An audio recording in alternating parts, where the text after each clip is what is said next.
세상에 떠도는 기묘한 괴담들. 첫 번째 이야기, 기묘한 우물.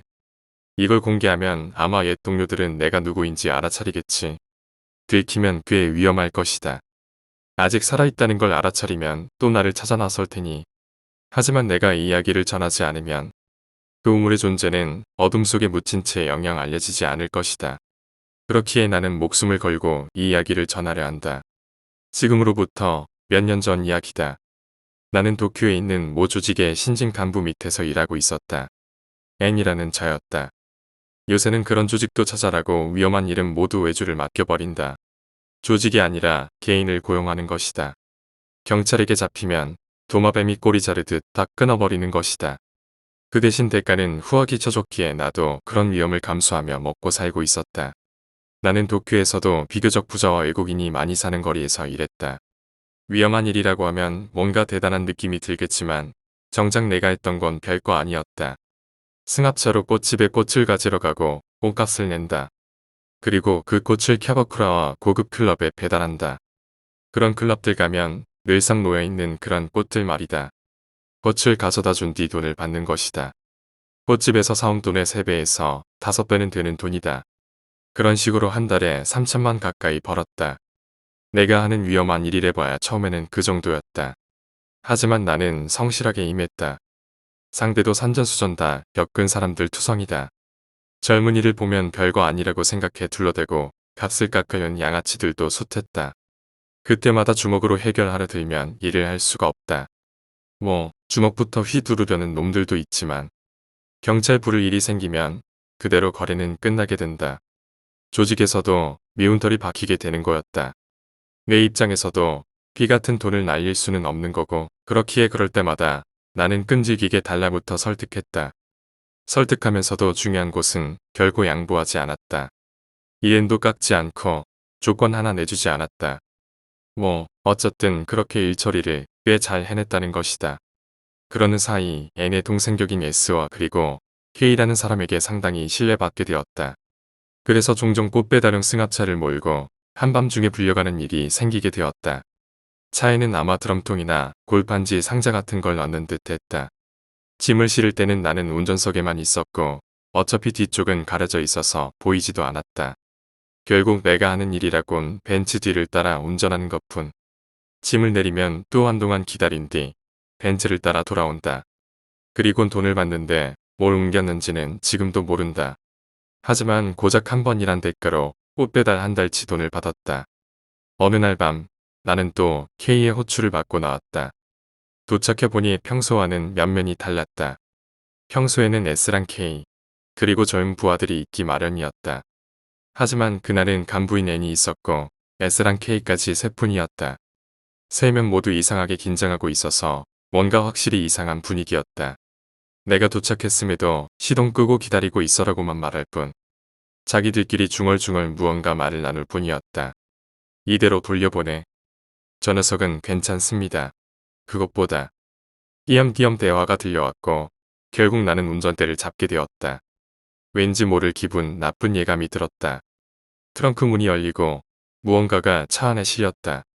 하지만 이번에는 드럼통이나 골판지 상자가 아니었다. 무거운 물건인 듯 했다. 내려놓을 때 소리가 평소와는 달랐다. 더욱 괴상한 것이 S와 K가 내 차에 같이 탔다는 것이었다. 평소에는 다들 벤츠를 타고 나 혼자 그 뒤를 따라갔을 뿐이었는데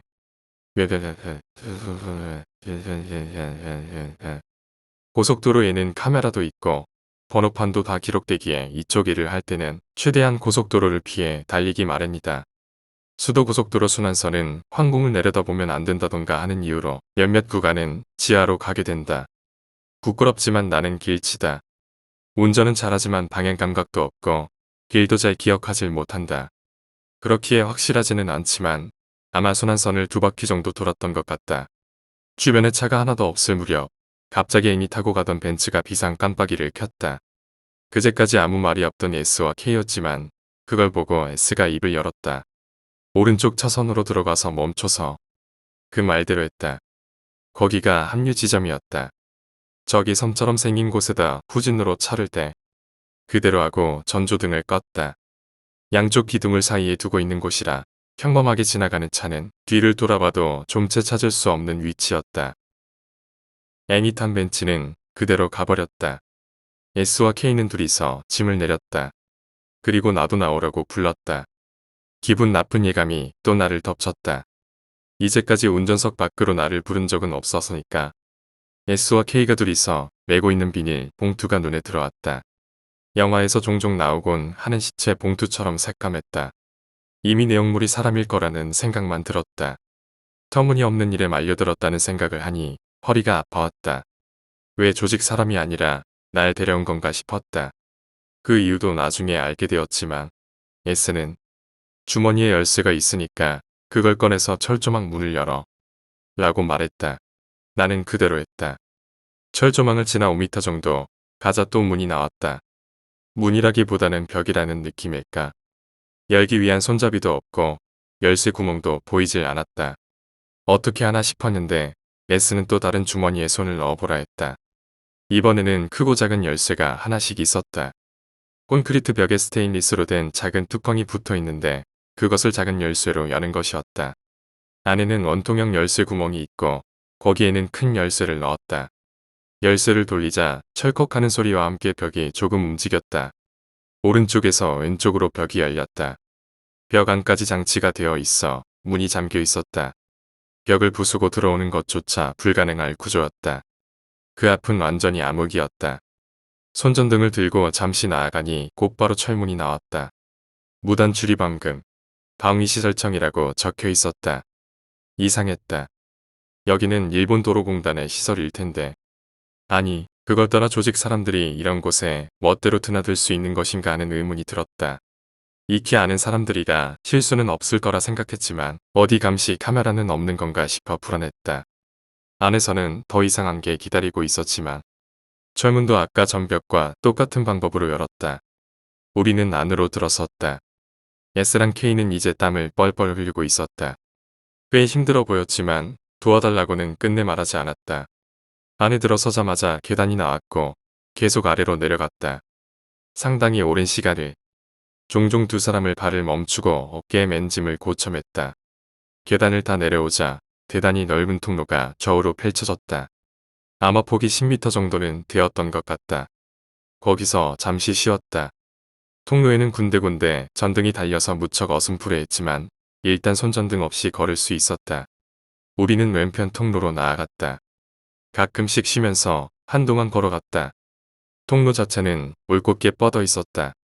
종종 양 옆에 철문이 보였다. 그러다 어느 앞에서 S가 멈춰서서 입을 열었다. 이거 아닌가? 이거 같은데. 거기에는 제국 육군 제13호 갱도라고 써 있었다. 나에겐 글자체였다. 믿을 수 없었다. 지금 일본에는 육상 자위대뿐이니까 최소 몇십 년은 더 된 터널이라는 뜻이었다. S도 K도 땀투성이가 되어 숨을 몰아쉬고 있었기에 문을 열고 들어간 후 또 짐을 내려놓고 잠시 쉬기로 했다. 두 사람 모두 말이 없었고 나도 가만히 있었다. 잠시 뒤 S가 이제 가자 라고 말하고 봉투 한편 아마 다리가 있을 쪽을 잡았다. 그랬더니 봉투가 갑작스레 날뛰기 시작했다. S는 허를 찔렸는지 그만 손을 놓아버렸고 반대편 봉투 입구에서 얼굴이 튀어나왔다. 제가를 물고 있는 약간 마른 남자였다. 어디선가 본 적이 있었다. 하지만 짐작은 하고 있었음에도 봉투 안에서 진짜 사람이 그것도 살아서 튀어나온 걸 보고 내 머릿속은 새하얘졌다. S는 K에게 야, 왜 정신을 차린 거야? 약을 놔. 약을 봉투에 다시 집어넣으라고 하고 소리쳤다. 약은 가진 게 없어. 라고 K가 당황해하며 대답했다. 그 사이에도 봉투는 계속 날뛰었다. 몸을 묵혔는지 격렬하게 몸을 뒤틀며 어떻게든 봉투 밖으로 나오려 하고 있었다. S는 봉투 위, 배 근처를 밟듯이 차버렸다. 순간 봉투의 움직임이 멎었지만 곧 우 하고 큰 신음소리를 내며 다시 날뛰기 시작했다.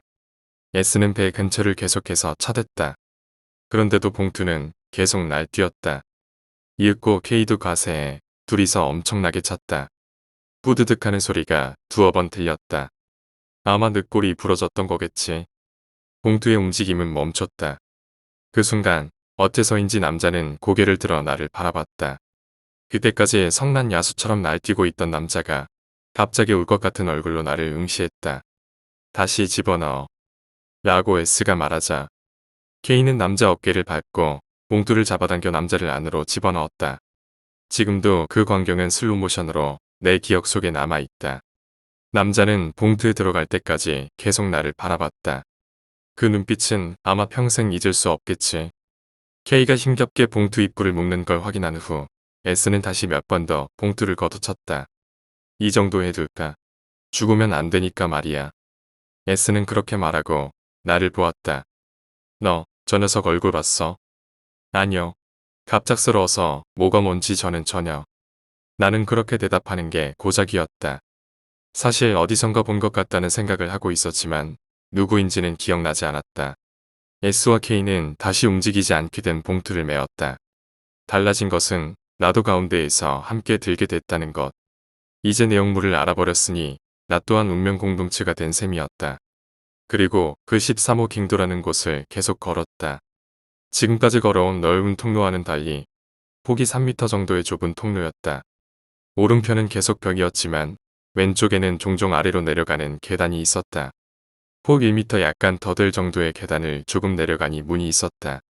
몇 번째인지는 모르겠지만 S는 어느 옆에서 멈춰 라고 말했다.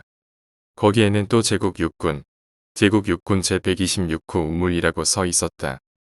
우리는 S의 말을 따라 안으로 들어섰다. 안은 상당히 넓은 방이었다. 초등학교 교실 정도 크기일까. 그 한가운데에 확실히 우물이 있었다. 하지만 뚜껑이 닫혀 있었다. 무거워 보이는 철제 뚜껑이. 가장자리에는 쇠사슬이 달려 있었고 그게 천장에 있는 도르래에 연결되어 있었다. 도르래에 달려있는 또 다른 쇠사슬을 당기자 뚜껑에 붙은 쇠사슬이 서서히 감기고 뚜껑이 열렸다. 나는 명령대로 계속 쇠사슬을 잡아당겨 뚜껑을 열었다. 완전히 뚜껑이 열리자 두 사람은 봉투를 들어 올렸다. 이미 무슨 짓을 할지는 짐작하고 있었다. 이 깊은 땅속 아무도 오지 않을 우물에 내던져버리면 두 번 다시 나오지 못하겠지. 하지만 딱 하나 알 수 없는 게 있었다. 어째서 산채로 던져야만 하는 걸까? 두 사람은 봉투를 우물 안에 집어던졌다. 나는 물이 튀는 소리가 날 것이라 생각했다. 하지만 들려온 것은 퍼석하는 소리였다. 물이 하나도 없이 마른 바닥에 떨어지는 것 같은 소리. S와 K는 서로 마주봤다. S는 손전등을 들고 있던 내게 턱을 주걱거렸다. 우물 안을 들여다보라는 뜻이었겠지. 손전등으로 비추어 보았지만 처음에는 빛이 약해서 바닥까지 보이지가 않았다. 빛을 조절하고 초점을 맞추자 희미하게나마 바닥까지 빛이 닿았다. 봉투의 일부분이 보이고 있었다. 우물은 역시 마른 듯 물은 거의 없었다. 내가 비추고 있는 사이 손이 나타났다. 새하얀 손이. 그뿐 아니라 털 하나 없는 데다 새하얀 머리도. 방금 전 봉투에 담겨있던 사람은 대머리가 아니었다. 뭔가 싶어 멍하니 바라보고 있는데 또 머리가 나타났다. 두 명이나. 나는 더 혼란스러워져 그저 바라보고 있었다. 그 순간 그 머리는 고개를 들어 우리를 바라봤다. 눈이 없다. 눈구멍이 텅 비어있는데 아니라 콧구멍처럼 그저 작은 구멍이 뚫려 있을 뿐이었다. 이해할 수 없는 상황 앞에 우리들은 모두 굳어버렸다. 게다가 두 명뿐이 아니라 그 녀석들 주변에서도 무언가 꿈틀거리는 기색이 느껴졌다. 뭐지, 저게? 사람인가? 왜 우물 안에 있지? 저기서 뭘 하고 있는 거지? 그때 갑자기 문이 열리고 사람이 들어왔다. 나는 놀라 손전등을 떨어뜨리고 일어섰다. S와 K도 마찬가지였다. 들어온 것은 N이었다. N은 우리를 보고 의아한 얼굴을 했다. S, 벌써 다 끝냈냐? S는 한동안 멍하니 있었지만 곧 대답했다.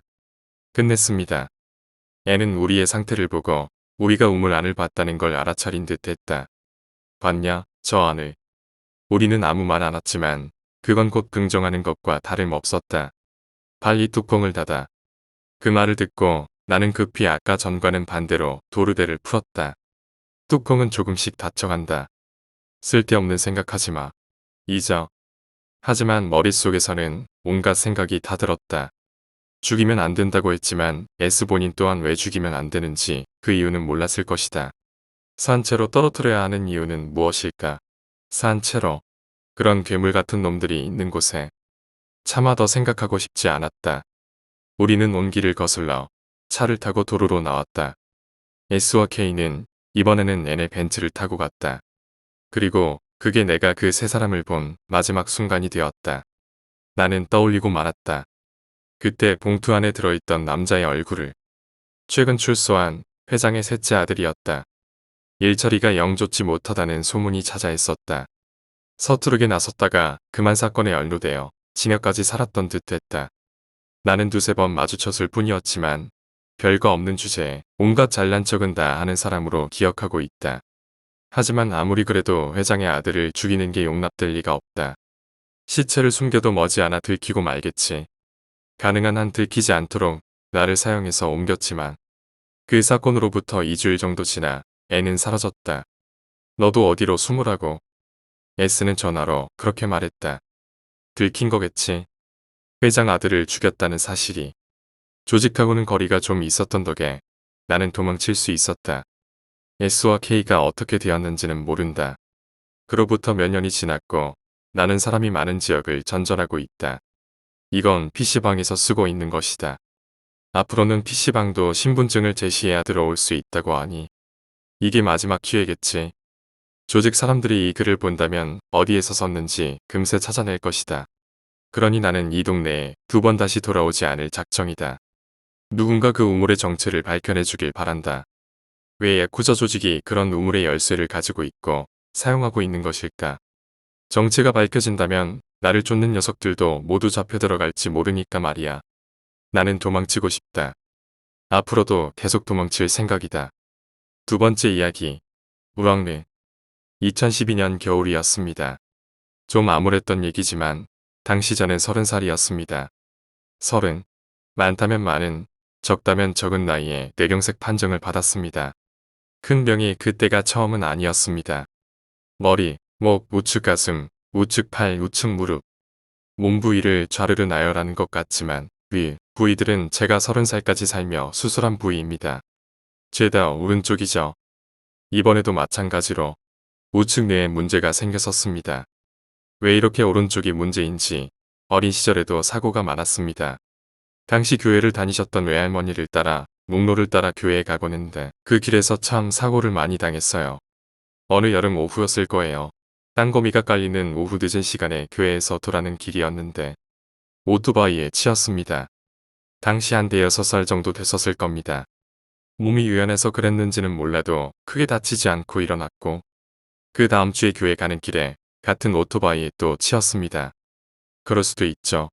그럴 수도 있습니다. 그 다음 주에 또 치였습니다. 3주 연속. 그쯤 되니 저도 사람 새끼라고 학습 효과가 있었는지 4주차에는 오토바이에 안 치이겠다고 길 가장자리로 걷다가 수로에 빠져 반 죽을 뻔하다가 할머니 손에 끌려 나왔습니다. 그런 연속킬의 위험을 벗어나 나이를 좀 더 먹고 나서는 계곡에서 물놀이하다 떨어진 바위에 맞아 무릎이 거꾸로 꺾였다던가 가만히 앉아 일하고 있다가 폐가 터진다던가 물에 빠져 죽을 뻔한 건 한두 번도 아니고 친구한테 맞아 죽을 뻔했던 일이야 조크로 가볍게 넘길 그런 인생을 살았습니다. 참 죽을 고비 많이 넘겼습니다만 이번엔 다르더라고요. 이제까지야 누가 도와줬는지 잘도 살아남았지만 이번엔 달랐습니다. 이번엔 저를 항상 지켜주던 살려주던 그분. 어쨌건 이번엔 저를 지켜주지 못할 거란 생각이 들더라고요. 30년 짧은 인생의 마지막을 준비하기 시작했습니다. 죽음을 준비하기 시작했습니다. 뇌경색 판정을 받고 제가 제일 처음 했던 일은 회사에 사표를 내는 것이었습니다. 나름 책임감 있던 직원이었던 저는 그 와중에 업무 인수인계를 했습니다. 이쯤 되면 사장님이 퇴직금이라도 빵빵히 챙겨줘야 하고 회사에 제 동상 하나 정도는 세워줘야 할 것 같다는 생각이 들 정도로 회사 업무에 펑크가 없게 열심히 인수인계를 했습니다. 회사 동료들에게는 이직을 한다고 둘러대고는 그렇게 저에게 남은 날들을 소중히 사용했습니다. 가장 걱정인 건 아이러니하게도 가족이 아닌 당시 제 여자친구였습니다. 불효인 겁니다만 당시에는 그랬습니다. 여자친구가 혼자 남을 게 걱정되거나 내가 죽고 나서 다른 사람 만나는 게 걱정되는 게 아니고 쟨 도대체 나 없으면 어떻게 하려고 저러나 할 정도로 해맑기만 한 아이라 걱정이 참 많이 됐었죠. 여자친구에게도 제 병에 대해 말을 못했습니다. 물론 제가 마지막을 준비 중이란 말도 하지 못했죠. 업무 인수인계가 슬슬 마무리될 무렵의 퇴근 시간에 저는 여자친구와 근처 커피숍에서 만났습니다. 여전히 7렐레 8렐레 해맑기만 하더군요. 한참을 앉아서 한심한 얼굴로 쳐다보고 있었습니다. 도대체 쟤는 뭘 믿고 저렇게 해맑은가 하는 생각을 하면서요. 그러다 헤어져서 집에 들어가서 가만히 앉아있는데 나 없으면 이제 얘 드라이브 시켜줄 사람도 없겠다는 생각이 들었습니다. 여자친구에게 전화해서 밤바다나 보러 가자고 불러내서 출발했죠. 밤 12시가 넘은 시간에요. 평소에도 간간히 들렸던 으렁리로 내비게이션을 찍고 출발했는데 묘하게도 차가 별로 없더라고요. 정신 나간 사이버 포뮬러들이 분명히 있어야 되는 시간인데 쿵짝쿵짝하는 음악도 듣기 귀찮아 조용히 달렸습니다. 내비게이션이 평소와는 다른 경로로 찍어주는 느낌이었습니다. 원래 다니던 길이었는데 밤에 와서 어색한 건지 아예 다른 길로 가는 느낌이었습니다. 안개도 참 더럽게 많이 끼더라고요. 여자친구는 고개 푹 숙이고 옆에서 핸드폰만 만지고 있고 저도 좀 위험하다 싶어 속도를 많이 줄이고 가고 있었습니다. 왠지 덤프트럭 같은 게 안개 속에서 튀어나올 것 같고 데스티네이션이 생각나고 제일 무서웠던 건 어디서 나는지 모를 쇠를 가는 소리였습니다. 슥, 슥. 을왕리에 거의 다 와서는 길이 참 단조롭습니다. 쭉 직진만 하다가 길이 막히면 좌회전을 해서 또 쭉 가면 해수욕장에 도착하죠. 기역자 길입니다. 그 길 초입에 들어가니 안개도 거치고 좀 달릴만 하더라고요. 속도를 정상적으로 올리며 가고 있는데 아까 들었던 그 새 가는 소리가 또 들리는 겁니다. 스윽스윽. 차에 문제가 있나 걱정도 되지만 추워서 내리기도 귀찮고 그대로 달려 해수욕장 입구에 도착했습니다. 입구에 차를 주차시키고 걸어 들어가니 바다에도 안개가 잔뜩 끼어 있더라고요. 가는 날이 장날이라더니 여자친구와 가만히 서서 안개만 바라보고 있었습니다. 귀신 나오겠다 이러면서요. 참 해맑았죠. 여자친구요? 아니요. 제가요. 항상 7렐레 8렐레 하던 여자친구는 아무 말도 없이 안개만 보고 있었습니다. 분위기가 묘하길래 저는 귀신 나온다 이러면서 장난을 쳤는데 그냥 묵묵히 안개만 보고 있더라고요. 나름 따뜻하게 입는다고 입었는데 으슬으슬 한기가 느껴졌습니다. 겨울바다. 거참 더럽게 춥더라고요. 저는 그때 여자친구와 차를 타서는 안 됐었습니다. 이상하단 걸 진작 느껴서야 됐는데 왜 느끼지 못했던 걸까요? 10년 가까이 만났던 여자친구가 이상하단 걸 왜 그때 눈치채지 못했던 걸까요? 스마트키로 문을 열고 차에 타서 브레이크를 밟고 오른손 검지로 시동 버튼을 누르고 왼손 네 번째 손가락과 새끼 손가락에 안전벨트를 걸어 당기고 오른손 엄지로 벨트를 채우고 오른쪽을 힐끔 보며 여자친구가 벨트를 잘 채웠는지 확인하고 왼손으로 라이트를 켜고 오른손으로 기어봉을 잡아 키에서 뒤로 변경하고 엑셀레이터를 밟는 수백 번, 수천 번을 해왔던 그 행동을 하면서 왜 저는 여자친구가 뭔가 다르다는 걸 눈치채지 못했던 걸까요? 유턴을 해서 해수욕장을 뒤로 하고 나가고 있는데 여전히 쇠 갈리는 소리가 났습니다. 스으, 스으. 그때 뭔가 잘못됐단 걸 느꼈습니다. 모든 일은 정말 순식간에 일어났습니다. 살짝 솟아오른 오르막길에 올랐습니다. 쇠 갈리는 소리가 점점 심해지길래 내일 공업사에 차를 넣어야겠다는 생각을 하고 있었죠. 그게 제 마지막 생각이었습니다. 스윽, 스윽. 저 멀리 뭔가가 보입니다. 스윽, 스윽. 옆에 있는 펜션인지 뭔지 모를 건물보다 더 큰 스윽. 검은 후드 망토를 둘러쓴 듯한 정말 기괴한 모습이었습니다. 검은 팔과 다리가 삐죽하니 망토 바깥으로 나와 있는데 나와는 다르다는 느낌이 들었습니다. 저건 정말 무서운 거구나 하는 생각에 몸이 떨려왔습니다. 무서웠습니다. 저 멀리서 나를 향해 걸어오는 그 모습이 흡사 내 목숨을 가지러 온 저승사자 같았고 본 적도 상상한 적도 없는 기괴한 모습이 정말 두려웠습니다. 차를 멈춰야 하지만 몸이 굳어 있어 엑셀에서 발을 뗄 수 없었습니다. 그냥 한없이 그 커다란 그 무엇인가의 앞으로 저는 달려가고 있었습니다. 그 와중에도 저는 제 옆에 있는 제 여자친구가 내 눈앞에 있는 저 비정상적인 거대한 무엇인가보다 더 무서울 거란 생각을 하지 못했습니다. 차에선 여전히 스윽, 스윽, 시에 갈리는 소리가 났고 목이 말라 붙었는지 목에서 쇳소리를 내며 여자친구를 불렀습니다. 저것 좀 봐. 저것 좀. 제가 하고 싶었던 말은 저것 좀 봐달라는 말이었지만 말라붙은 목에서는 크어 하는 소리만 나왔습니다. 눈앞에 저건 뭔지도 모르겠고 쇠가 갈리는 스윽스윽 하는 소리는 점점 더 가까이 더 빠르게 다가왔습니다. 슥슥슥. 고개도 못 돌리고 굳어있는데 여자친구가 핸드폰을 내려놓고 저에게 가까이 고개를 들이밀었습니다. 가까스로 시야 바깥에 여자친구가 움직이는 걸 볼 수 있었습니다. 제 귀에 속삭이더군요. 저걸 이제 봤어? 그와 동시에 차 우측에서 뭔가가 뛰어드는 게 보이더라고요. 자세히 볼 겨를도 없었습니다. 저는 이미 그 거대한 검은 무엇인가의 앞까지 달리고 있었고 쇳소리는 카랑카랑 귀를 찢어대듯 울어대고 있었습니다. 하하. 그게 끝이었습니다. 그 하얀 보통 사람과 비슷한 크기였지만 미쳐볼 수 없던 그것과 충돌했습니다. 엑셀에서 발을 떼고 바로 브레이크를 밟을 수 있었습니다. 하얀 그 무엇인가는 제 차와 부딪혔고 쿵 하는 소리가 들렸습니다. 끼익 하는 타이어 소리와 함께 엄청나게 긴 스피드 마크를 남기며 차가 멈춰섰습니다. 눈물이 나왔습니다. 울음이 나왔습니다. 세상에 이렇게 무서운 일은 겪어본 적도 들어본 적도 없습니다. 제가 감당할 수 있는 일이 아니었습니다. 아무것도 볼 수도 들을 수도 없었습니다. 목은 여전히 막혀 있고 아무 소리도 나오지 않았습니다. 눈을 뜨면 무엇인가가 내 눈앞에 있을 테고 귓가엔 아무 소리도 들리지 않았습니다. 적막이 가득했죠. 날 찢어 삼킬 듯 울려대던 쇳소리도 잠잠해졌습니다. 너무 무서워 아이처럼 울기만 했습니다. 아니, 아이만도 못했지요. 저는 그냥 무서워서 울기만 했습니다. 평생 뭔가를 무섭다고, 두렵다고 생각해 본 적 없었습니다. 하지만 저건, 내 눈앞에 있는 저건, 저를 좌절시켰습니다. 정말 거대한 두려움을 직면하니 우는 것밖에 할 수 있는 게 없었습니다. 한참을 울고 나니 감정이 좀 가라앉는 게 느껴졌습니다. 무슨 생각을 했던 걸까요? 울먹이며 차에서 내렸습니다.